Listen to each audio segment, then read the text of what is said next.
Bueno, pues recibimos a Yanta Barilli. Bienvenida, Yanta, además con Buenos días. un manual bajo el brazo. En este caso vamos a hablar de historia, vamos a hablar de una etapa además muy estudiada en los colegios españoles. Yo no sé si nos obsesiona de alguna manera la Revolución Francesa.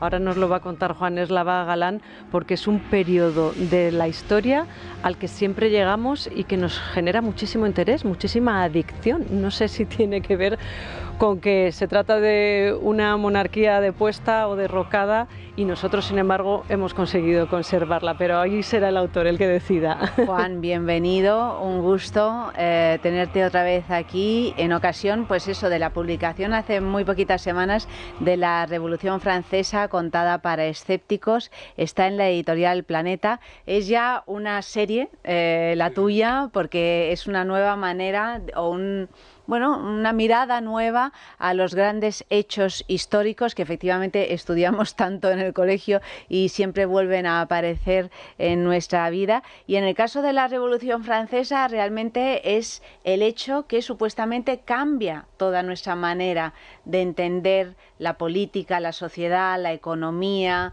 etcétera. ¿Qué vamos a encontrar en este libro y por qué es para escépticos? Bueno, para escépticos es ya la serie que estoy escribiendo, porque intento dar varias versiones de la historia, porque la historia siempre está teñida de la ideología del que la escribe. Y yo intento ser honrado y expreso obviamente mi ideología, pero también intento expresar la de los que no piensan como yo. Por eso es para escépticos y tú ya te quedas con lo que te parece, ¿no? En cuanto a la Revolución Francesa, pues es absolutamente vital. Yo diría que en la historia hay dos hechos fundamentales en la historia de Occidente. Uno es el descubrimiento de América y otro es la Revolución Francesa. La Revolución Francesa ha determinado, no ocurre solo en Francia, nos atañe a todos, ha determinado que seamos democracias occidentales frente al resto del mundo que no son democracias, como sabemos, ¿no? Entonces, pues tiene esa vital importancia. Bueno, hay una serie de ingredientes que me imagino que nos llevan a que nos guste este periodo de la época, ¿no? Por un lado, el miedo, siempre nos gusta conocer que las culturas han sufrido miedo, lo de la diferencia social, el salir adelante, y luego que hay un rey y una reina que por un lado eran totalmente detestados, pero que nos generan mucho interés, ¿no? A mí por lo menos, esa figura de María Antonieta que hemos visto en retratos, hemos visto en películas y que luego hemos visto, bueno, pues como bien acaba la novela, podemos decir, guillotinada, ¿no? A manos de los representantes del pueblo. Sí, bueno, siempre se ha imaginado a María Antonieta como una mujer frívola, casquivana, etcétera. Realmente no lo era. Fue una mujer, obviamente una mujer de su época, una reina de su época, vivía en un lujo obsceno, pero así vivían las monarquías y las aristocracias de la época en cualquier país de Europa. En la historia, digamos que hay dos grandes periodos, en la historia de Occidente, claro, dos grandes periodos. El del antiguo régimen, que es una excrescencia de la época feudal, que son las monarquías absolutas. En las monarquías absolutas hay un rey por designio divino y una aristocracia que tiene todos los derechos, se reparten todos los cargos del Estado y no pagan impuestos.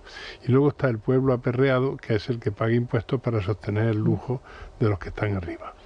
Después de la Revolución Francesa, en los países que ya aceptan la Declaración de Derechos Humanos, ya deja de haber súbditos y aristócratas y lo que hay son ciudadanos con los mismos derechos y la misma posibilidad de escalar el ascensor social. ¿Qué es lo que ocurrió en Francia y por qué ocurrió en Francia? Monarquía absoluta había en toda Europa, pero es que en Francia se dan las circunstancias, yo lo cuento ahí en el libro. Primero, un volcán en la lejana Islandia, unos años antes, estalla el volcán y Europa se cubre de cenizas. El hambre, ¿no? Persisten durante años. Ese volcán trae hambre porque las cosechas son muy malas. En toda Europa. Aquí hubo un conato de revolución que fue la rebelión contra Esquilache. Tiene todas las características de la Revolución Francesa. Pero tapada en su momento, ¿verdad? Claro, sí, aquello se acalló, pero en Francia no. En Francia las mujeres, que son las grandes protagonistas de la Revolución Francesa, aunque silenciadas, las mujeres que ven a su hijo que se está muriendo de hambre, van a Versalles, a unos kilómetros de París, a protestar ante el rey y la reina. Y eso es la chispa que enciende una revolución que va a durar 10 años y va a cambiar la historia del mundo. Una de las más sangrientas, además, de la historia, ¿no? El número de muertos supera, se habla incluso de uno de los primeros genocidios de la historia. Sí, es opinable que hubo una región en Francia, la Vendée, que era de gente ultracatólica, estaban en contra de los revolucionarios que les parecían ateos, etcétera, y entonces se rebelaron contra la revolución y la represión fue terrible. Pero bueno, es quizá exagerado hablar de un genocidio, ¿no?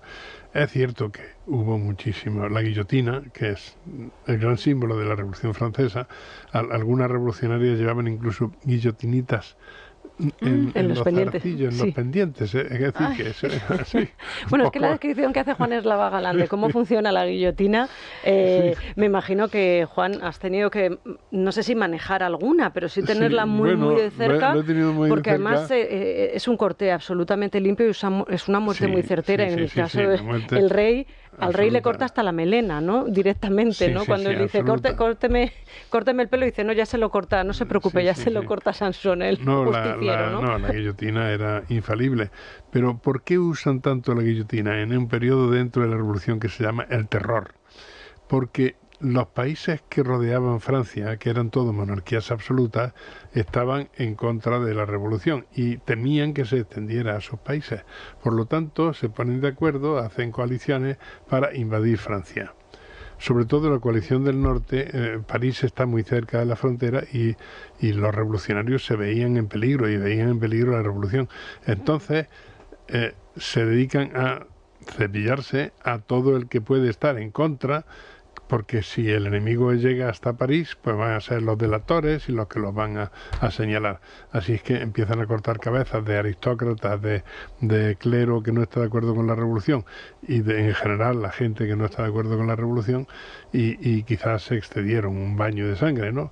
Pero hay que verlo en el contexto de que se sentían en peligro. Seguramente este periodo, la Revolución Francesa, es el que ha dado más juego, entre comillas, para novelas, películas, musicales, se ha hecho de todo, porque siempre ha fascinado mucho a los creadores. Y este verano leía, que no lo había leído, Historia de dos ciudades, de Dickens, que está precisamente ambientado en la Revolución Francesa y que es muy realista. De hecho, es una novela muy negra, muy sangrienta.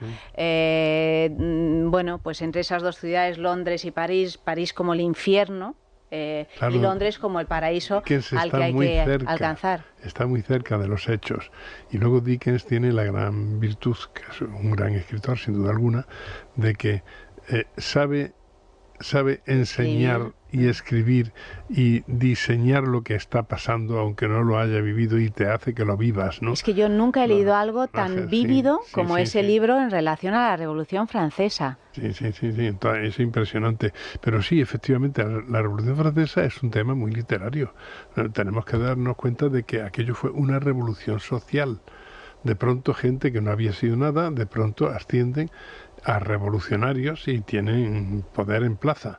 Y gente que lo ha sido todo, como la reina, que ha tenido cientos de caballos, carruajes, criados para absolutamente todo, se ve metida en una celda inmunda con una cortina sucia que lo separa de la guardia y tiene que hacer sus necesidades a la vista de todo el mundo. Es decir, la mayor bajeza que se puede consentir con una persona lo vive la reina y lo vive con gran dignidad. Y como es el destino de sus hijos, ¿no? De sus hijos, herederos, ¿no? Esa muerte del varón a los apenas 10 años. Nada, un pobre niño inocente que no entiende lo que está pasando, pero sí que efectivamente la revolución, claro, era lo mismo que es importante en una monarquía tener descendencia, en la revolución era importante que no hubiera descendencia. Eso es. Es decir, que no hubiera... ¿Qué habría pasado supuestamente si no se llega a dar la Revolución Francesa? Eso históricamente siempre es interesante, ¿no? ¿Y si...? Sí, bueno, si no se da la Revolución Francesa, de cualquier modo tenía que haber evolucionado la sociedad, no podía quedarse como estaba.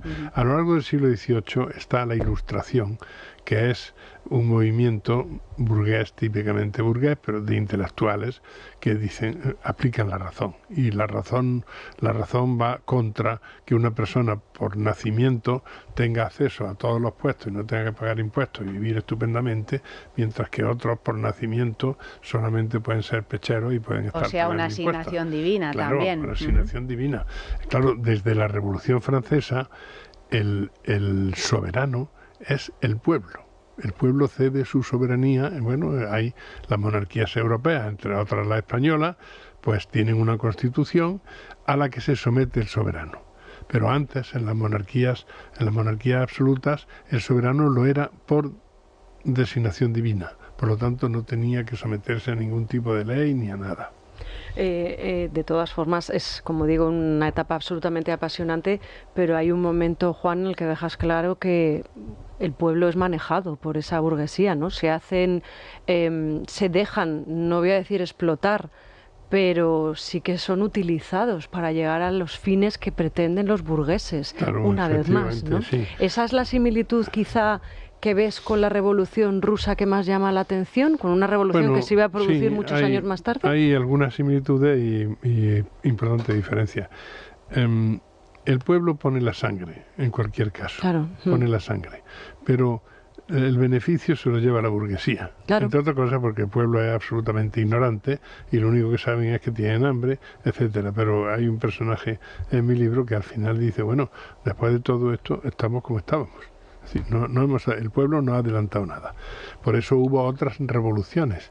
En Francia y en Europa hubo otras después, no tan sonadas como esta, sí, tan llamativas, pero hubo porque, claro, el pueblo poco a poco, solo a finales del siglo XIX, el pueblo empieza a organizarse, hacen sindicatos, etcétera, y ya empiezan a tener sus derechos. En la Revolución Rusa ocurre algo parecido. Una aristocracia infamemente rica, que de hecho casi todos se permitían el lujo de vivir en París o como si estuvieran en París y hablar francés, porque todo eso era lo fino, y un pueblo que estaba a un nivel de los animales. Lo que pasa es que triunfa esa revolución y la nomenclatura, es decir, los líderes comunistas ocupan el espacio de la aristocracia y el pueblo sigue como está. Uh-huh. De hecho, está todavía como estaba. Eso es. O sea que... Bueno, Rusia y países también de orientación comunista. Y si pudiéramos retrotraernos a la etapa actual, ¿cómo harías una amnistía explicada para escépticos, Juan? Porque todo lo que estamos viviendo ahora viene de lo que hemos vivido en el pasado. No me quiero ir tan lejos como la Revolución Francesa, pero sí, por ejemplo, en la historia de España, ¿no? Lo que estamos viendo que está pasando en Cataluña. Bueno, eso es un libro que está empezando. Es otra revolución. Realmente la democracia, decía Churchill, que es el menos malo de los sistemas, pero no quiere decir que sea bueno. Uh-huh. Entonces, la democracia española ya tenía graves defectos desde el principio, cuando se hizo la transición, sobre todo por la ley D'Hondt, que le daba a las regiones separatistas, les daba unos poderes, ya sabemos, ¿no? Y ahora no, ahora estamos viviendo en su disolución. Es decir, vamos camino de ser una dictadura al estilo de Sudamérica. Aunque sigamos votando cada 4 años, pues nos pueden tomar el pelo tranquilamente. Es decir, que el Estado ahora mismo pues está en franca decadencia. Es que da la sensación de que no hemos aprendido absolutamente nada de la historia, ¿verdad? Nunca pero se yo aprende. creo que los historiadores os enfrentáis nunca a eso constantemente, pero ¿no? ¿por qué dices que nunca se aprende, Juan? Porque siempre repetimos los mismos errores. Es decir, las personas que diseñaron el sistema de voto cuando hicimos la transición, ellos ya sabían lo que iba a ocurrir y sin embargo dijeron, bueno, pero a lo mejor no ocurre. Si por la ley no es solo la ley D'Hondt, es la ley de Murphy, ¿no? Si algo malo puede ocurrir, seguro que ocurre. Está ocurriendo. Está ocurriendo. Bueno, ¿de algún personaje en concreto de la Revolución Francesa puedes hacer una semblanza positiva? Porque por lo que vemos en el libro eran todos absolutamente lo que dices, maquiavélicos, ¿no? A cada cual peor. Hay de todo. Los grandes revolucionarios... El que no era feo era listo. La descripción que haces incluso es física. Son feísimos. Son muy feos, pero tienen gran éxito con las mujeres. Ahí se ve que el poder es muy atractivo, ¿no? Pero... A mí me gustan algunos detalles de los revolucionarios, ¿no? Danton, por ejemplo, trata a la mujer como se trataba entonces, prácticamente como una esclava, no le hace caso y tal, ¿no? Pero cuando muere la mujer, el tío está visitando el frente, digamos, vuelve a París rápidamente y la quiere tanto que la desentierra para abrazarla al cadáver que llevaba ya unos días. Es decir, te encuentras casos estremecedores, ¿no? Sí. Este tío que no tiene sentimientos ninguno, que no lo ha mostrado nunca con la mujer, y fíjate lo que hace, ¿no? Hay otro detalle que me encanta del libro y de la historia, y es que, por supuesto, el más puro de todos, incorruptible, es Robespierre.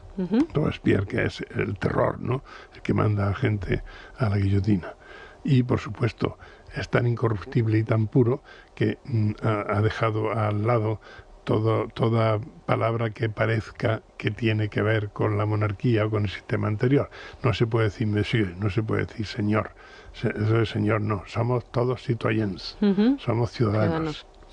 Bien, cuando se da o le dan un tiro en la mandíbula y yace encima de una mesa, al día siguiente lo van a guillotinar con un tremendo dolor, viene un hombre que se apiada de él y le pone una chaqueta doblada debajo de la cabeza para que haga de almohada.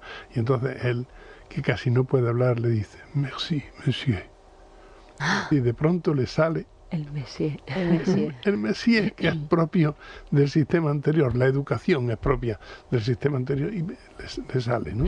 Bueno, la Revolución Francesa contada para escépticos, Juan Eslava Galán, está en la editorial Planeta y ahora mismo en todas las librerías. Un libro en el que vamos a aprender muchísimo y además lo vamos a pasar bien porque está todo novelado, lleno, está novelado y está todo lleno de historias, de anécdotas que tan curiosas como las que nos está contando hoy Juan. Juan, gracias por habernos visitado. Ha sido un placer. Un placer para Muchas nosotros. gracias. Hacemos una brevísima pausa para saludar. Beatriz de la Torre, buenos días. Hola, Vienes días, completamente Isabel. invernal, Sí. me imagino que además para hablarnos de productos que nos van a ayudar, además a nuestra piel en este momento en el que sufre especialmente las inclemencias del tiempo, porque ¿cuánto sufrimos con el frío y cuánto sufrimos con el calor?